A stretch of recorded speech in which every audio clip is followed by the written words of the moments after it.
So another championship weekend is concluded, which means it is my championship review of what went on last weekend. Match day 30 took place. Wow, we had some cracking games for you. We had some big results in the top half and the bottom half of the table, which I will be discussing about later in this video. It's getting harder and harder to predict the games, I'm telling you. I only got one correct prediction this weekend. That was the Cardiff and Reading game, which ended as a 1-1 draw. In terms of a shout out, there were very few score predictions left out, and unfortunately none of them were correct. Jimmy God, I acknowledge you did comment 2 Friday games correctly, but you did post it after the Friday's night's games to take place, so unfortunately they won't count towards the Hall of Fame.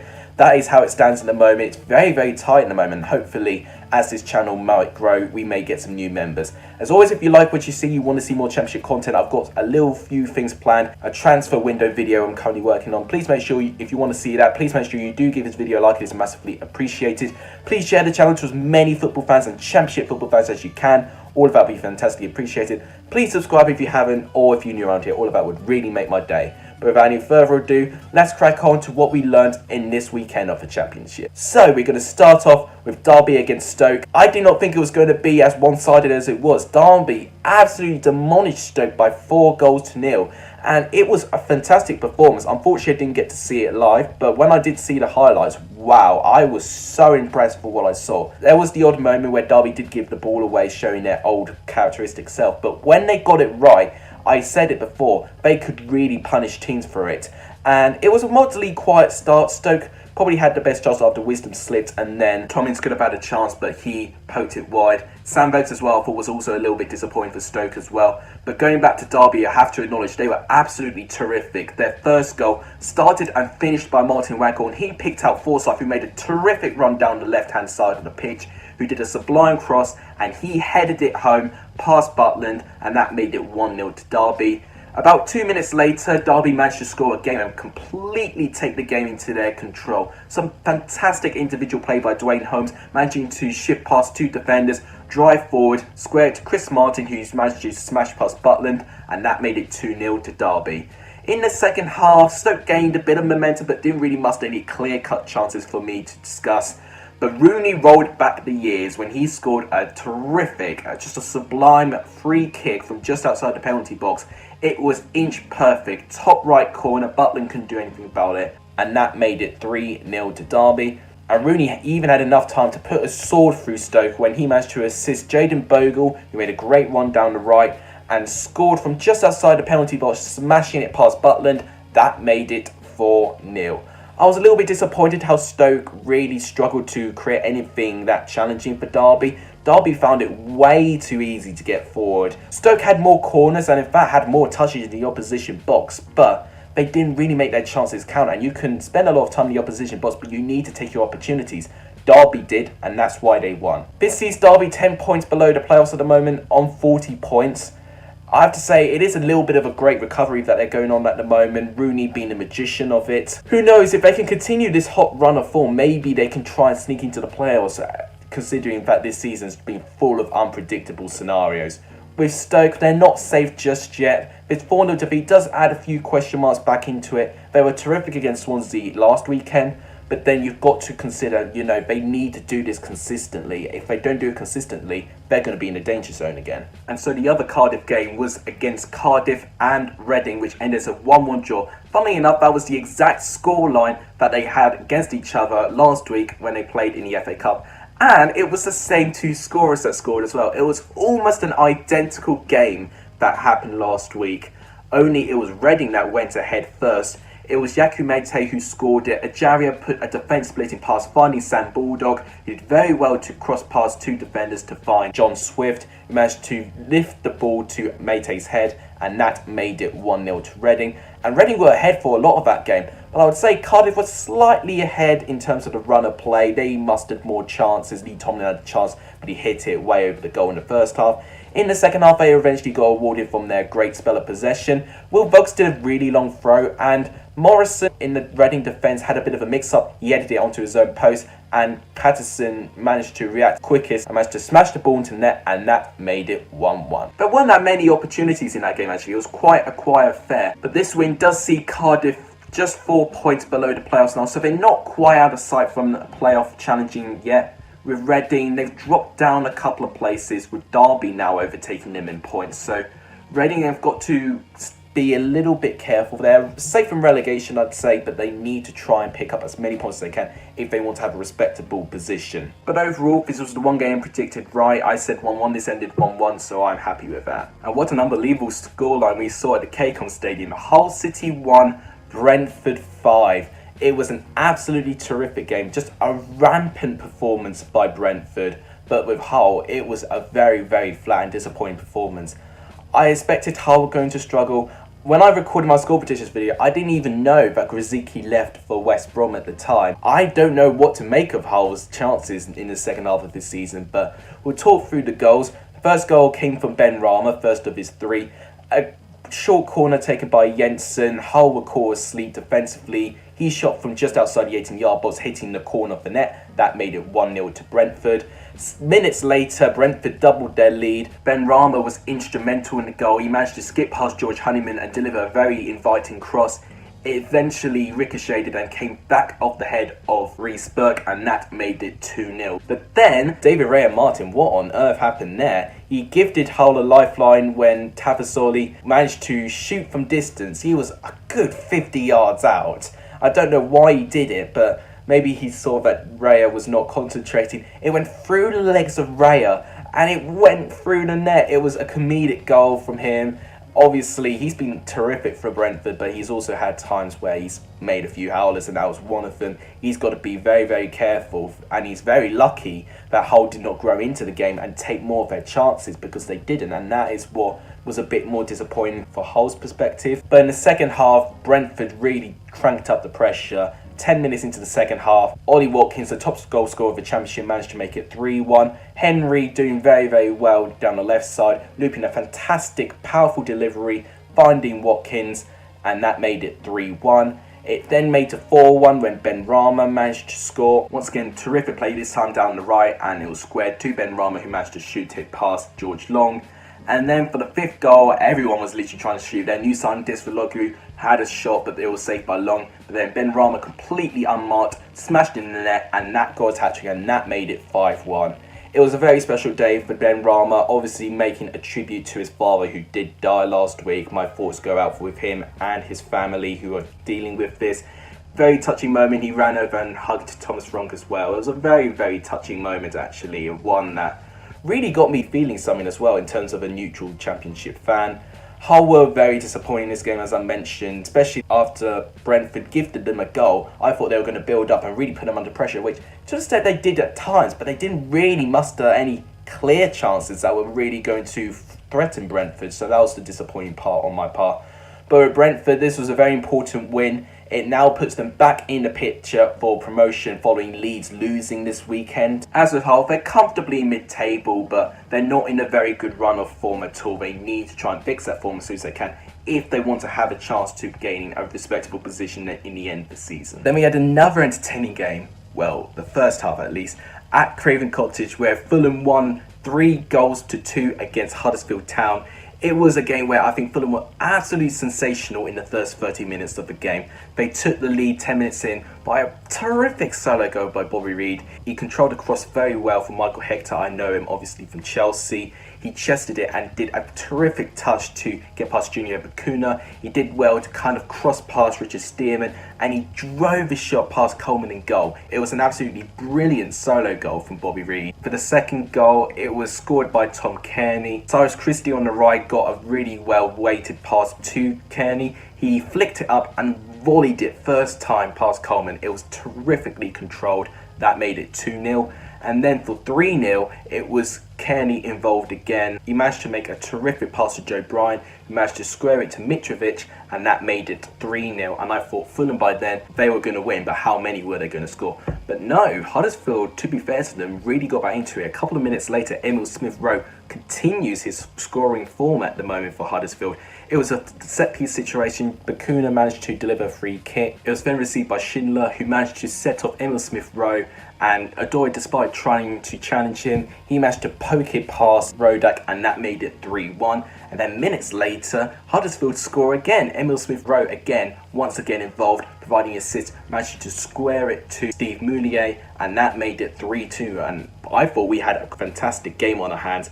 In the end, it kind of dissipated in the second half. There were chances from both sides, and in fact, I'd say Huddersfield probably did deserve an equaliser with some of the chances they had. Colin Grant had a couple of opportunities saved by Rodak. Fulham as well had a couple of opportunities as well, but they weren't as clear cut. And I think in the end, Fulham did well to hold on, and they managed to get the win. They've climbed to third place now, only 3 points behind Leeds United now, only 4 points behind West Brom. Ooh, this season is so intense, I love it. With Huddersfield, they're going to feel really hard done by. They didn't get anything from it. I think Danny Cowley said that they worked so hard to get the 2 goals that they did, and they really did try and get that equaliser. Unfortunately, it just wasn't going to be Huddersfield's day. But if they play like this for more games, and with how positive Emil Smith-Rowe has been, he could be an absolute magician. He really could. Huddersfield are 20th, 3 points above the relegation, so they're going to have to make a couple of their upcoming fixtures count and get as many points as they can.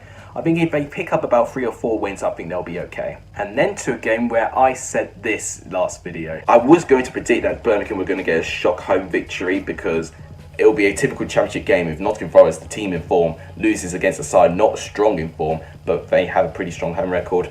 In the end, I've backed myself to be a little bit safe, and I'm going to say a 2-0 away victory to Nottingham Forest. But if it turns out that Birmingham win this weekend, I'm going to kick myself for it. Birmingham beat Nottingham Forest by 2-1. Why don't I listen to myself? Forest only lost 3 times away from home in the lead up to this game. How was I supposed to know?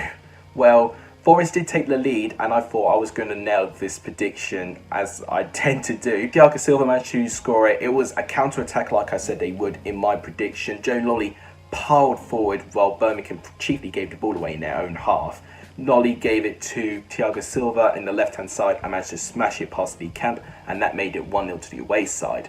And Nottingham Forest continued with their pressure, and I think the turning point of the game was their penalty. A penalty was conceded after Pedersen fouled Yates in the box. Lewis Grabban stepped up and he tends to score it, but no, Lee Camp, the veteran, managed to save the penalty. It was a poor penalty, to be fair, but it was a fantastic penalty save, and that, I think, was the turning point of the whole game. If it was 2-0, I think Forest would have got the game dead and buried.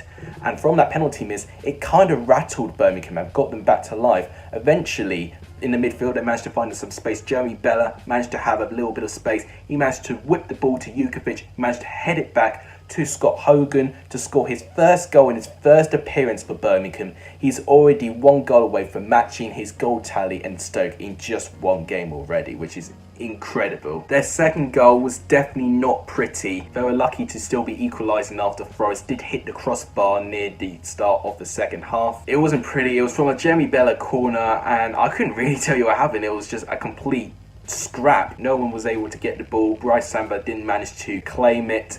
In the end, Pedersen managed to slip the ball over the line, and that made it 2-1 to Birmingham. A very important win for Birmingham, I think. They were in a pretty inconsistent run of form leading up to this game, but I think this win now could really give them a little bit of a lift. They're now 17th place, which is where they finished last season. Nottingham Forest have lost for the first time in 7 games as well. It just goes to show we can't predict it. Nottingham Forest were the team in form, only losing 3 away games all season, and they do that. It's getting harder and harder to predict these championship games every week, but that is why I love this league. That is why I generally love trying to do it. They're 4th place right now, 51 points. They're still 4 points behind Leeds, so the promotion charge is not over yet, but you would feel it's an opportunity missed. They could have closed the gap to 1 point, which would have been absolutely intense. And what a result we saw at the Valley. Charlton pick up a very clutch 2-1 home victory against relegation rivals Barnsley. But I've just seen the highlights. How on earth did Barnsley not get anything from this game? Charlton, I felt, got the game dead and buried in the first half. I thought that when I saw the scoreline originally. The first goal came from a set piece, a free kick delivered by Cullen. It meant ahead of Jason Pearce, who managed to feed into Lyle Taylor, who stayed on side and managed to shoot past Radlinger, and that made it 1-0 to Charlton. Barnsley continued to put up the pressure, with Phillips making a couple of terrific saves in the first half. But near the end of the first half, Charlton were 2-0 up, with Andre Green managing to score. It once again started from a set piece. This time it was Doughty who managed to take the free kick. He managed to clip the ball across. Pearce managed to head it down, and then Naby Sarr tried to get something from it, but he missed the ball completely. But the ball was nicely met by Green, and wow, did he hit it. It was completely powerful, and Rallingham, you couldn't do anything about that, and that made it 2-0 to Charlton. I thought then, yes, Charlton got under control. But wow, Barnsley gave them a fight. They had a shot that was cleared off the line. They hit the post up to 3 times in that whole entire game, and they still only managed to score 1 goal. Their 1 goal, though, was really, really good. It was a terrific counter-attack led by Luke Thomas, who literally drove forward from about 30 yards, and he managed to supply it to Corley Woodrow and managed to smash it past Phillips. That made it 2-1 and a nervy finish for the Addicts. But despite that, Charlton took their chances, and that is how they won that game. They managed to stretch the gap from the relegation places up to 4 points now, so that could be really, really key for Charlton going forward.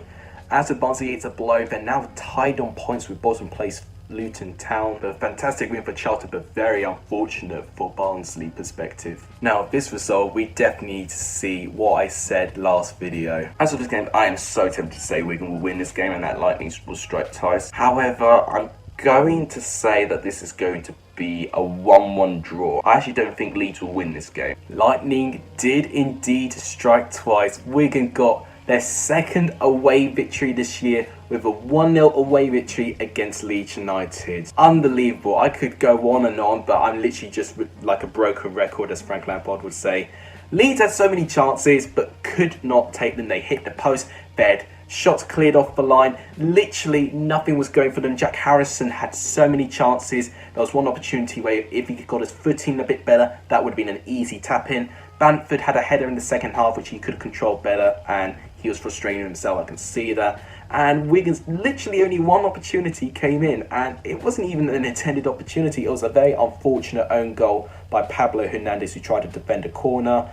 And you could argue why Cassier didn't manage to get that. It was a very awkward delivery, but that in itself just sums up Leeds United right now. They had so many chances, and I could repeat on and on and on. It's been the story of their season. They need a goal scorer, but not just a goal scorer. They all need to try and put the ball through the net. That's the point of the game. An unbelievable result. It's only those kind of results that you see in the Championship, which is why I absolutely love it. This win was absolutely beneficial for Wigan. Following the other sides to the bottom four losing this weekend, they managed to get themselves onto 29 points and actually only 2 points away from safety. So this victory actually means quite a lot for Wigan. As with Leeds, they've now lost their first place position. They are now only 3 points ahead of the playoff places. Getting flashbacks of last season, so they need to try and get wins. They play Brentford very, very soon. And I remember that Brentford game was the start of Leeds losing ground in the promotion race. This could be another moment of history repeating itself, and Leeds cannot afford to let that happen again if they want to get promoted. But a fantastic victory for Wigan, and they've already got more away wins than they did last year, so I'm happy for them.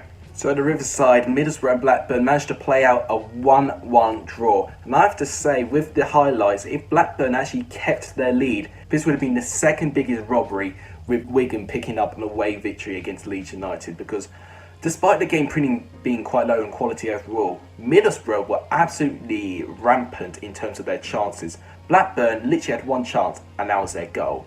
And that came from Lewis Travers. He saw an opening, he burst forward, had a few interlocking passing play, and then he managed to get into the box with a load of space and managed to shoot it past Pearce, and that made it 1-0 to the away side.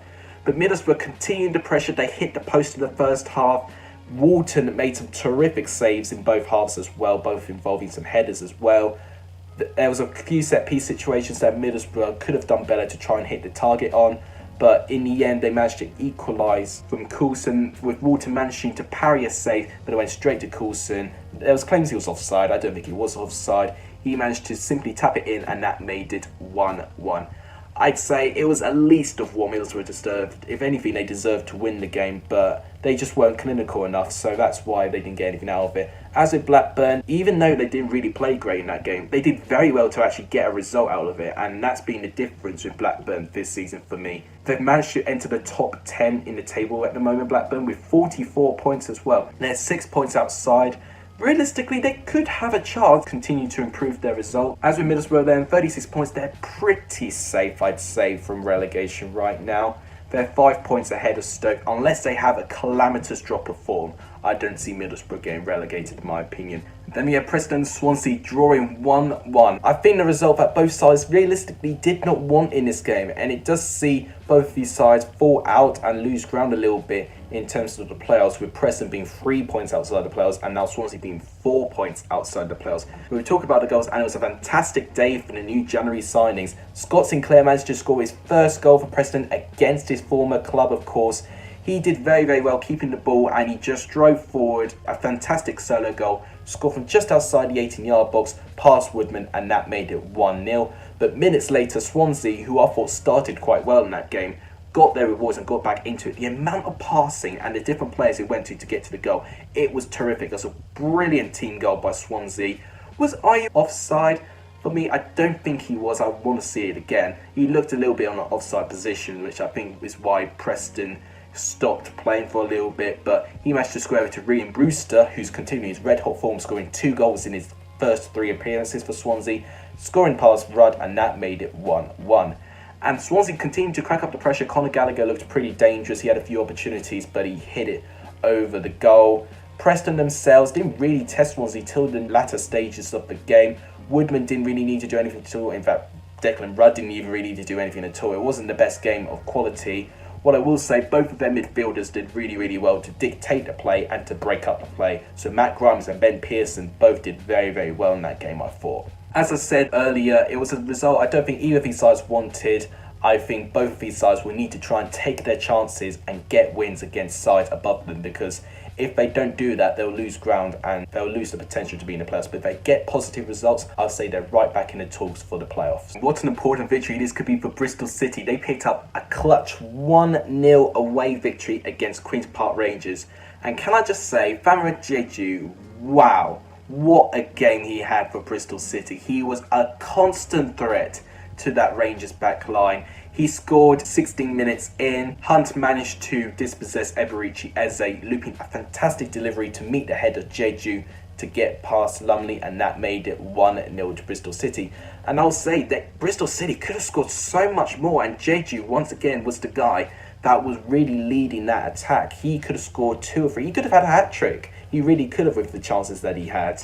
But it was poor how Queen's Park Rangers really struggled to deal with him. He was a constant threat. I wouldn't say Rangers entered the game until the second half. They relied a lot of their play on crosses and set plays. They didn't really play a lot down the middle, which actually quite surprised me following the talented midfielders they had. They really wanted to try to stretch Bristol City and play wide a little bit. And whilst it did muster the best chances for Queen's Park Rangers from looping balls and deliveries, it didn't really test Bristol City all that much. Daniel Bentley only had to make 1 pretty good save, for what I remember, from a header. But apart from that, Bristol City, I say, were in complete control. This is Queen's Park Rangers' 3rd defeat in 4 games, of course. Their one game that wasn't defeat was their 1-0 victory against Leeds. But their other 3 games up from that were defeats. And as with Bristol City, they've won 4 games in a row. They're on the winning streak again. They've got to keep this going as long as they can. They've managed to breach a 3-point gap now between them and 7th place Preston North End. If they can keep that going and they can increase that gap, they're only going to feel more comfortable and more confident that they can secure that playoff place. But they've got to keep winning. But following the sides above them stuttering in form as well, but you could say Bristol City have every chance. As with Queen's Park Rangers, they're now on 38 points, dropping down a little bit, all the way down to 16th now, and actually only 7 points above the relegation zone, which is just goes to show how crazy and how close this whole championship table is. It's absolutely madness. And then to a game which is really not going to take me long to analyse, because literally nothing went on. Sheffield Wednesday 0, Millwall 0. This was a chance for Sheffield Wednesday to potentially put themselves back into the playoff picture. This was a result that Millwall did not want either. They needed to win to keep up with the pressure. They have lost out a little bit, with a little bit of a gap between them and the playoffs now. I'd say Millwall probably had the better chance to Sheffield Wednesday. Had a few opportunities but did not really test Bielkowski in goal.